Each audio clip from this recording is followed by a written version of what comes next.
사람은 기본적으로 어떤 마음의 기저가 있느냐 하면 자기중심적인 본능이 있습니다. 자기중심적. 이거는 후천적으로 살다 보니까 경쟁사회에서 살아남기 위해서 내가 제일 중요해. 다른 사람보다 내가 우선시되고. 물론 그렇게 그 생각이 강화되기도 합니다. 그런데 선천적으로 그래요. 죄인이기 때문입니다. 여러분, 애기들 보면 어떻습니까? 애기들이야말로 자기중심적이에요. 지밖에 몰라요. 어른이 되면 교육을 받아가지고 아이고 그래도 관계를 생각해서 남도 좀 배려할 줄 알고 양보도 할 줄 아는데 애들은 아예 그 사회적인 훈련도 안 되어 있잖아요. 그러니까 본능만 있어요. 네. 그러니까 어떻습니까? 입에 먹을 걸 넣고 양손에 쥐고도 엄마 입에 있는 사탕을 또 꺼내서 지 입에 넣는 게 애기란 말이죠. 사람은 근본적으로 자기중심적이에요. 이런 이야기가 있습니다. 황소 한 마리가 열심히 밭을 갈았어요. 새벽부터 나가지고 해질 때까지 쉬지 않고 밭을 갈아서 그 넓은 밭대기를 다 갈았습니다.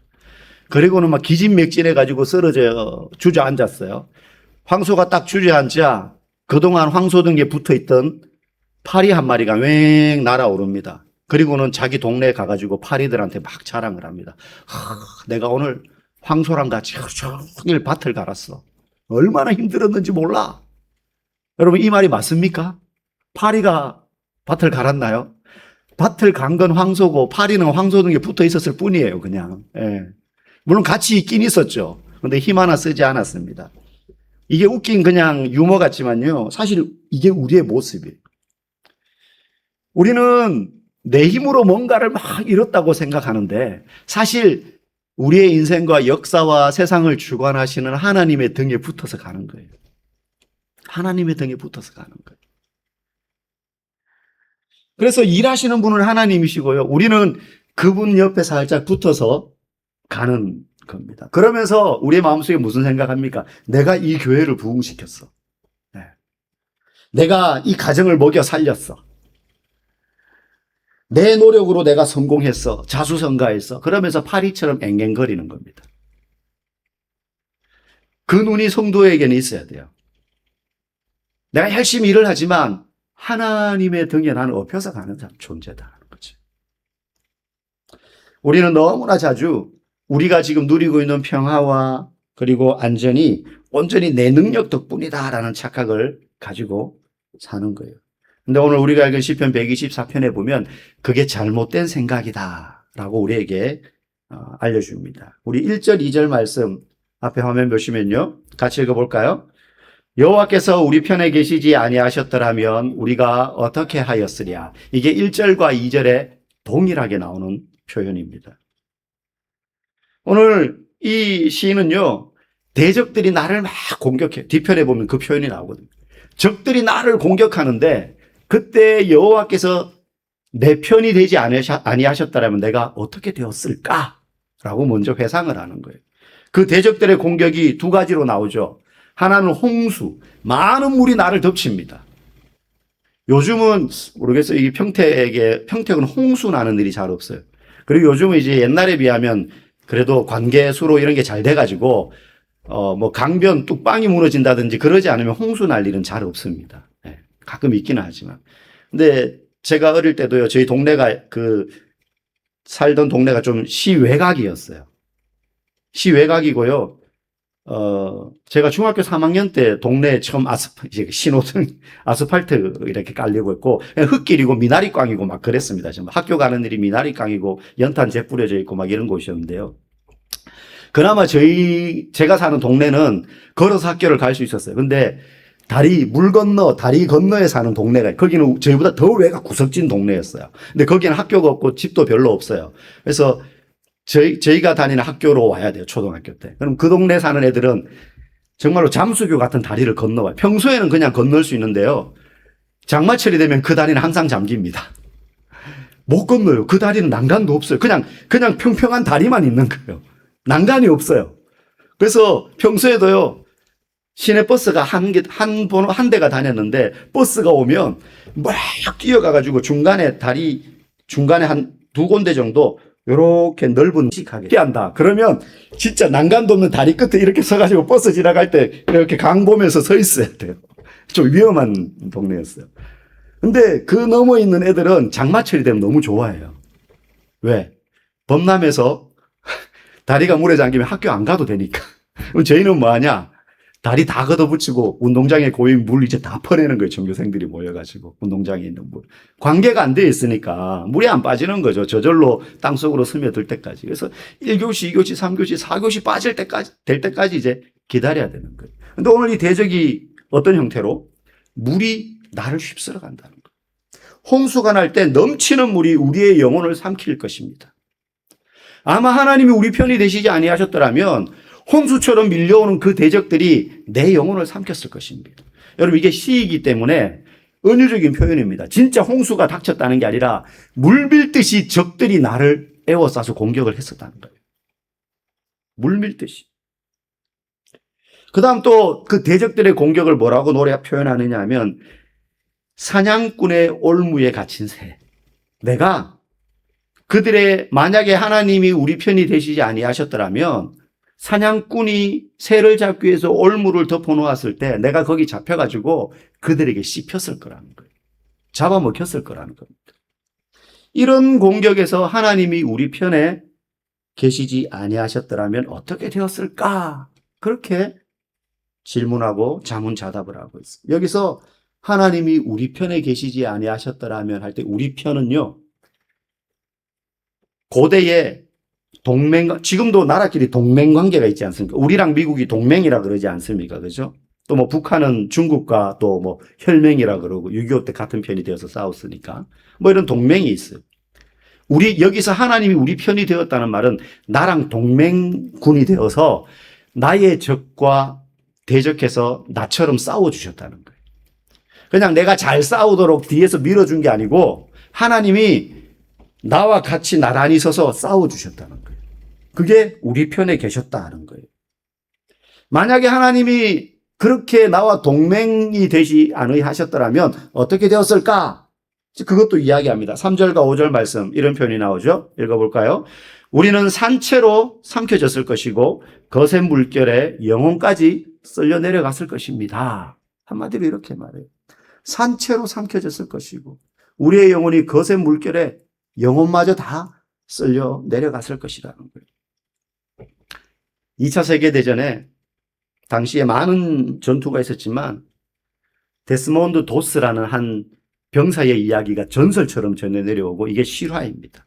실제 몇 년 전에 영화도 나와서 핵소 고지라는 2차 세계대전 영화인데 이 사람의 그 영웅담을 담은 거예요. 근데 이 사람은 종교적인 신념에 의해서 내가 전쟁에 참전을 하는데 살인을 할 수 없다. 부자가 되십니다. 우리 아까 불렀던 찬양처럼 해서 의무병으로 들어갑니다.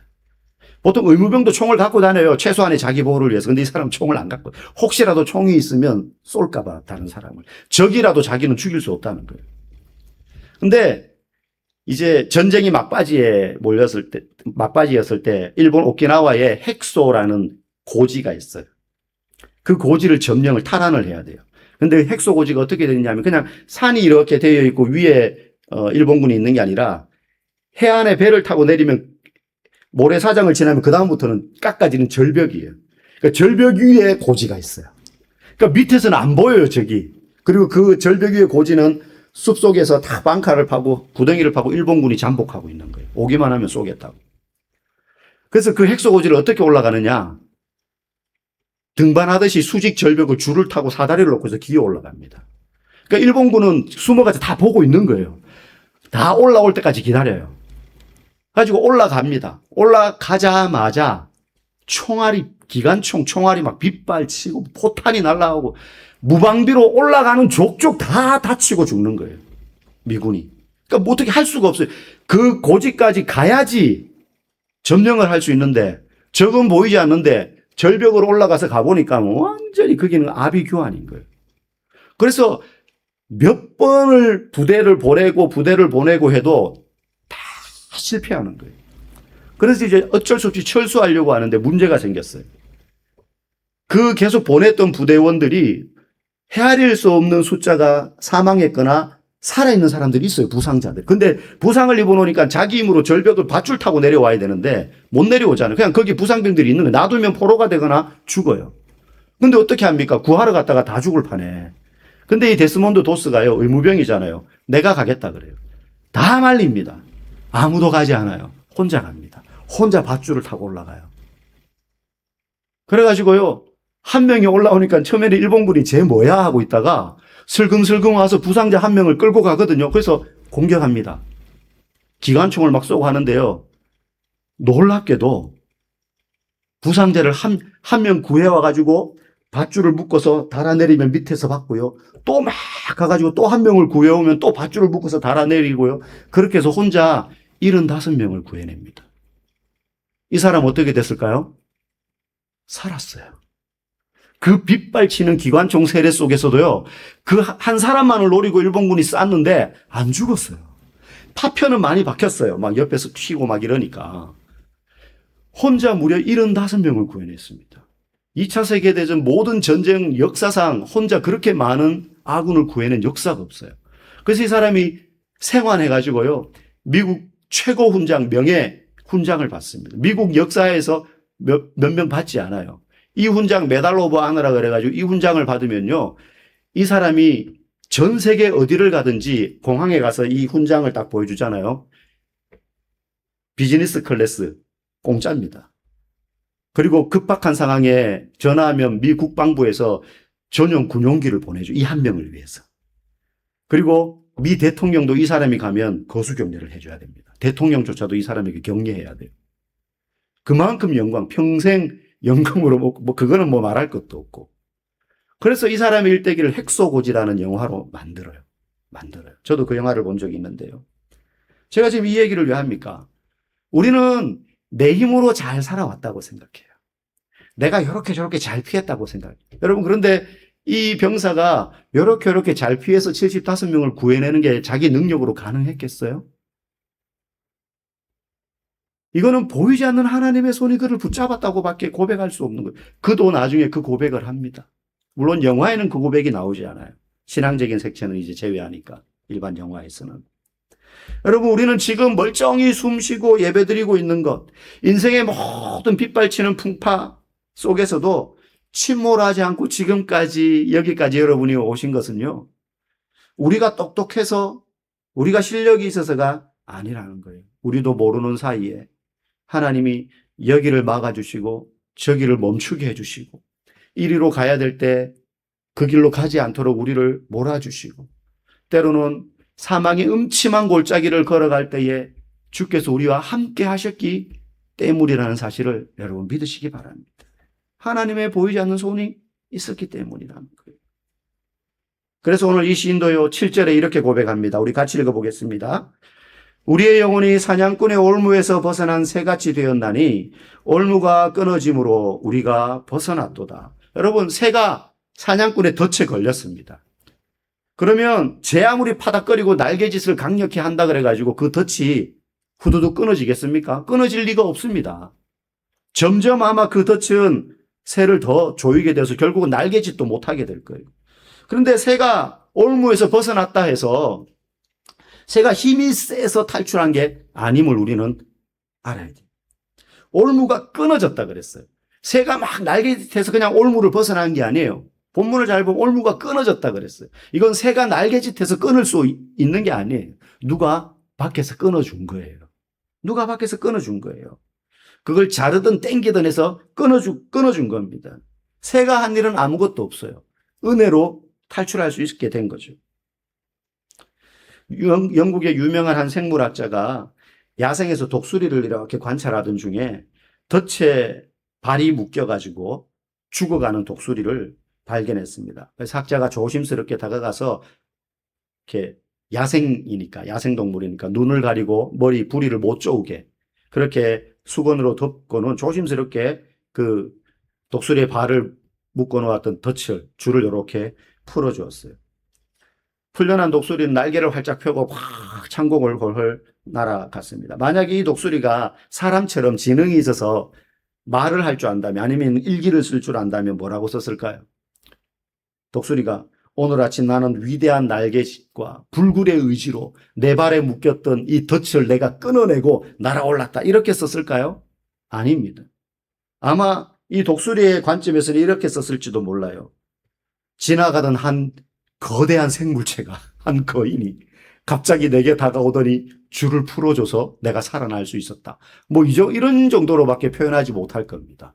독수리는 이해할 수 없는 거죠. 도대체 저 존재가 어떤 존재인지. 사람이란 존재를 이해할 수 없겠죠, 새 입장에서는. 근데 저 존재가 왜 나를 풀어줬는지도 몰라요. 내가 알지도 못해요, 저 존재를. 인간을, 독수리 입장에서는. 그러니까 그렇게 쓸 수밖에 없겠죠. 우리 인생도 마찬가지입니다. 우리 인생을 얽어매고 있는 수많은 올무가 있어요. 금전의 문제, 건강 악화의 문제, 그리고 불안과 두려움의 올무. 이 모든 것들이 우리의 인생을 쭉 한 줄로 연결하면 그 줄마다 그걸 얽어매는 올무로 찾아옵니다. 사망의 올무, 죄의 올무, 실패의 올무. 그것들을 우리는 끊임없이 내 의지로 어떻게 해서 벗어나 보려고 날개짓을 막 해요. 근데 그럴수록 우리의 날개짓은 더 초라해질 뿐이에요. 더 연약해질 뿐이에요. 누군가가 그 올무를 끊어주지 않으면, 풀어주지 않으면 우리는 날아오를 수 없는 존재라는 거예요. 그런데 이 올무를 끊어준 분이 계세요. 우리 8절 말씀 한번 읽어보겠습니다. 우리의 도움은 천지를 지으신 여호와의 이름에 있도다. 아멘. 우리의 도움은, 여기서 도움은요, 이렇게 내가 힘이 좀 모자라는데, 내가 요 정도 힘이 모자라는데 누군가가 나타나서 요만큼 내가 힘을 더 보태줄 테니까 한번 끊어봐. 그때 주는 도움 정도가 아니라, 여기서 도움이란 말이 에제르라는 히브리어인데요. 내 힘으로는 도저히 감당할 수 없어요, 지금 이 문제가.